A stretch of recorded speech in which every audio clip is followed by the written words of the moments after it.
Hi dear friends and शिक्षक साथियों, आप सभी का स्वागत है आपके अपने चैनल स्टडी विथ राहुल 247 पर। आइए आज के इस वीडियो में हम लोग टेस्ट नंबर 1 यानी सक्षमता परीक्षा के साथ साथ बीपीएससी टीआरई 3 में पूछे गए प्रश्न और टीआरई 4 के लिए महत्वपूर्ण हम लोग देखेंगे ऐसे प्रश्न जो कि परीक्षा की दृष्टि से काफ़ी महत्वपूर्ण होगा। और ये टेस्ट में 30+ प्रश्न होगा जिसका जवाब आप लोग देंगे।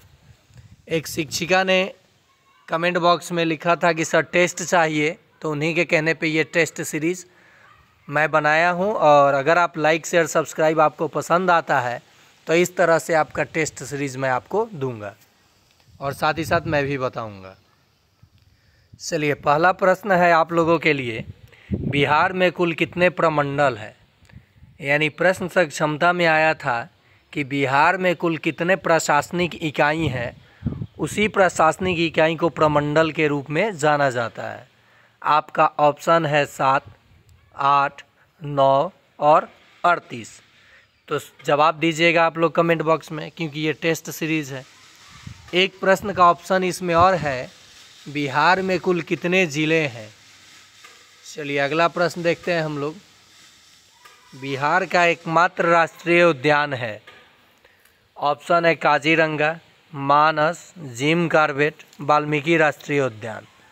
आप सभी को पता है कि बिहार का क्षेत्रफल के हिसाब से देखा जाए तो सबसे बड़ा ज़िला पश्चिमी चंपारण है। तो पश्चिमी चंपारण में कौन सा राष्ट्रीय उद्यान बिहार का एकमात्र राष्ट्रीय उद्यान स्थित है, उसका जवाब आप सभी को कमेंट बॉक्स में देना है।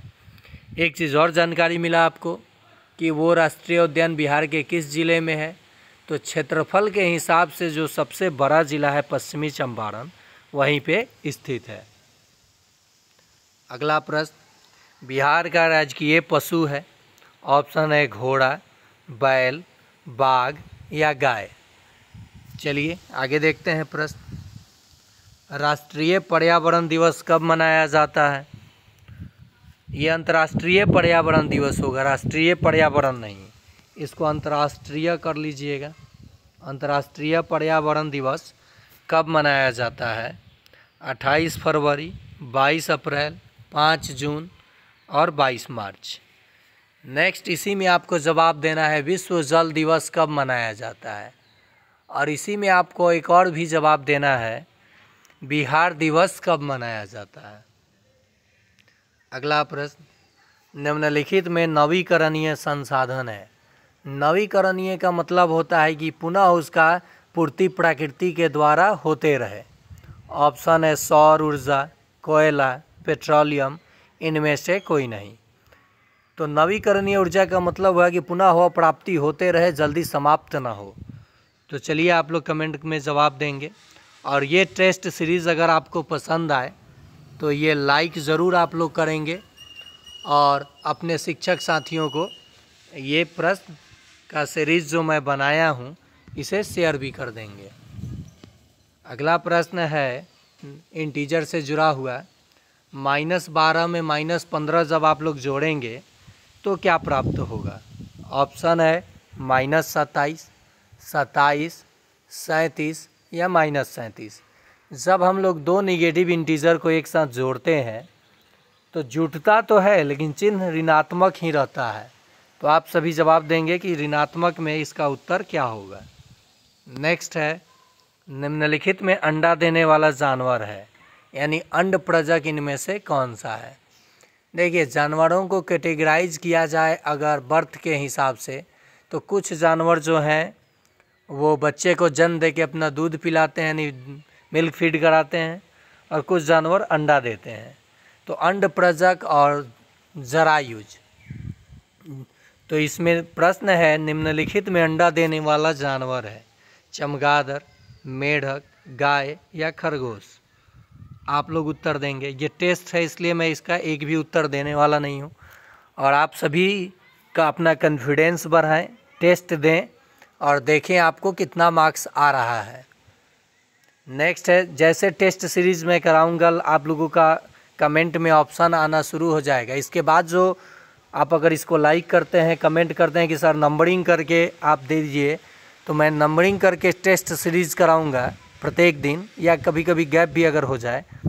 और अगले दिन जो दूसरा टेस्ट सीरीज़ लाऊंगा उसमें क्या करूंगा कि पहले टेस्ट सीरीज़ का आंसर की दे दूंगा, ताकि आपको पता चल जाए कि आपने कितना जवाब सही दिया है। उससे कॉन्फिडेंस बढ़ता है। जितना टेस्ट अगर आप दे सकते हैं दीजिए, टेस्ट से कभी डरिए नहीं। सक्षमता में 100-120 प्लस अंक आराम से आएगा अगर आप 10 टेस्ट देते हैं और प्रत्येक वीडियो मेरा जो आप तक जाता है देखते हैं, तो आप कॉन्फिडेंटली 100 प्लस अंक करके आएंगे। लीची के लिए बिहार का कौन सा ज़िला प्रसिद्ध है? ऑप्शन है वैशाली, समस्तीपुर, पटना या मुजफ्फरपुर। जवाब आप लोगों का होगा। नेक्स्ट है, 12 आदमी किसी काम को 16 दिनों में करते हैं तो 8 आदमी उस काम को कितने दिनों में करेंगे? देखिए, आदमी की संख्या कम हो रही है तो काम का दिन बढ़ेगा, लेकिन कितना बढ़ेगा आप लोगों को बताना है। ऑप्शन आपका है 20 दिन, 24 दिन, 14 दिन, 34 दिन। जवाब दीजिएगा ज़रूर।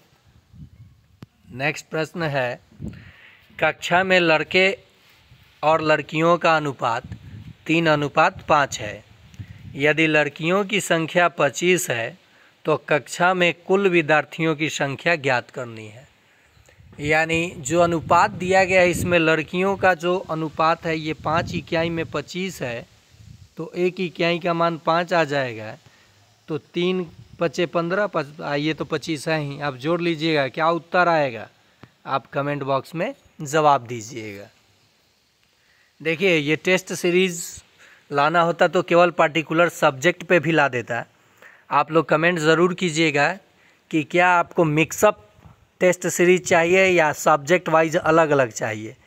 अगर आपका कमेंट ज़्यादा वोट जिस फेवर में आएगा, मैं उस तरह से आपको टेस्ट सीरीज़ देना शुरू करूँगा। क्योंकि जितना पढ़ाया गया है इस वीडियो के प्लेलिस्ट में, इस वीडियो के डिस्क्रिप्शन में प्लेलिस्ट का लिंक है। सक्षमता 1 और 2 के प्रश्न पत्र का उत्तर है।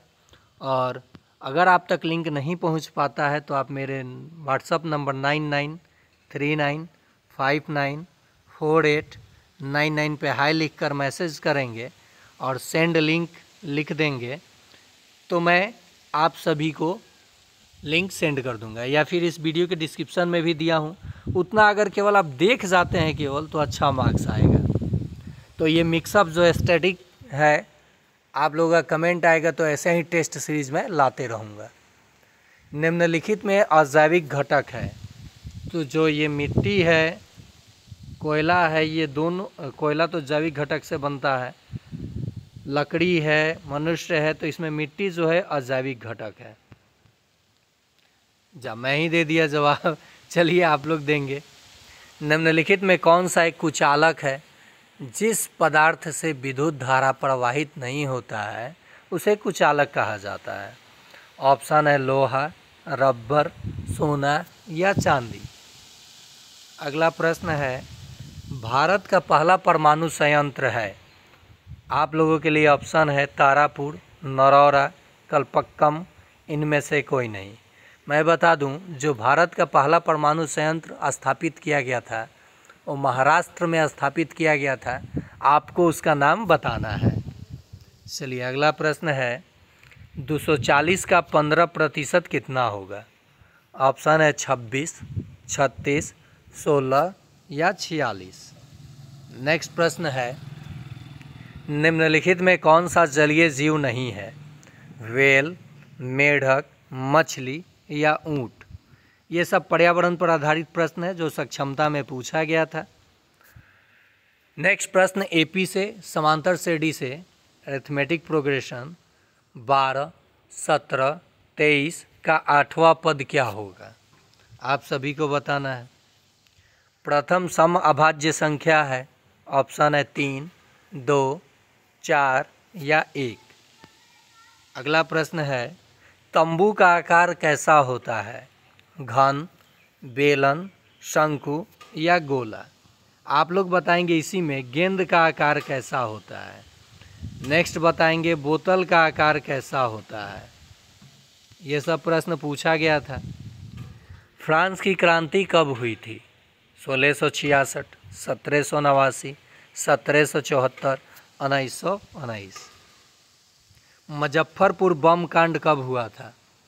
ऑप्शन है 1905, 1906, 1907 या 1908, जिसमें खुदीराम बोस को फांसी दिया गया था।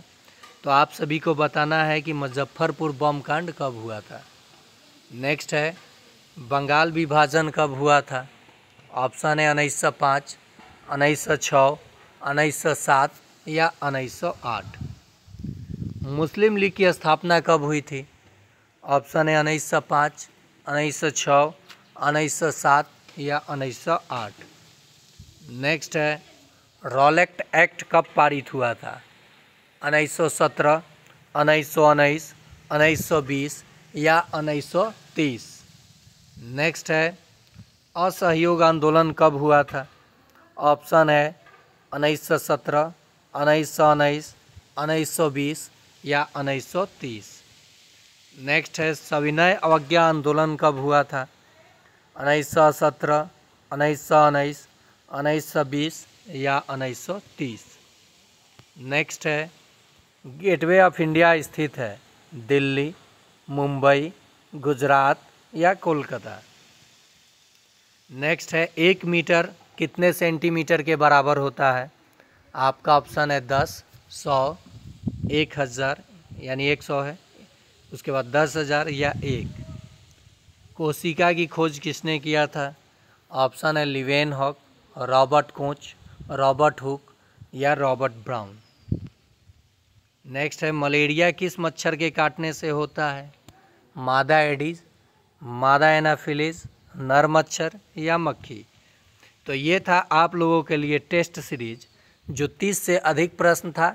उम्मीद है आप सभी को पसंद आएगा और आप सभी जवाब ज़रूर देंगे कमेंट बॉक्स में। और आप लोग कमेंट में ये भी ज़रूर बताइएगा कि आपको ऐसे ही मिक्सअप चाहिए टेस्ट या फिर आपको सब्जेक्ट वाइज पार्टिकुलर चाहिए। सब्जेक्ट वाइज तो मैं वीडियो बनाता ही हूँ, मुझे भी पूरा मालूम है कि आप लोग मिक्सअप ही मांगेंगे। तो चलिए जिस तरह से आपका कमेंट आएगा मैं रेडी हूँ, आप लोग भी रेडी रहिए, देखिए, लाइक कीजिए। और जिनको पसंद ना आए वो दूसरे चैनल पे जा कर के आप स्टडी कर सकते हैं, मुझे कोई प्रॉब्लम नहीं है। रहा बात बहुत सारे लोगों का, जब मैं ट्रांसफ़र के लिए वीडियो बना करके इस चैनल पे देता हूँ तो बहुत सारे लोगों का कमेंट देखता हूँ, हंसी भी आता है, कुछ अजीबोगरीब कमेंट आता है। हमें नहीं लगता है कि उन लोगों में शिक्षकों का कोई गुण है। और रहा बात कि हम भी प्रोफेशनल टीचर नहीं है, इसलिए कि जिस भाषा में हमसे जवाब मांगा जाता है उसी भाषा में हम देना भी जानते हैं। तो हम थोड़ा भगत सिंह टाइप हैं, महात्मा गांधी टाइप बनिएगा तो इस दुनिया में रह नहीं पाइएगा। इसलिए हक के लिए लड़िए, जहाँ आप पे ब्लेम हो उस ब्लेम के लिए लड़िए, बाकी आगे क्या होगा देखा जाएगा। और सक्षमता दीजिए, पास होइए और अच्छे अंकों से आप पास होकर के सरकार के मुंह पे तमाचा लगाइए कि हम भी कैपेबल हैं ये काम करने के लिए। आज के लिए इतना ही।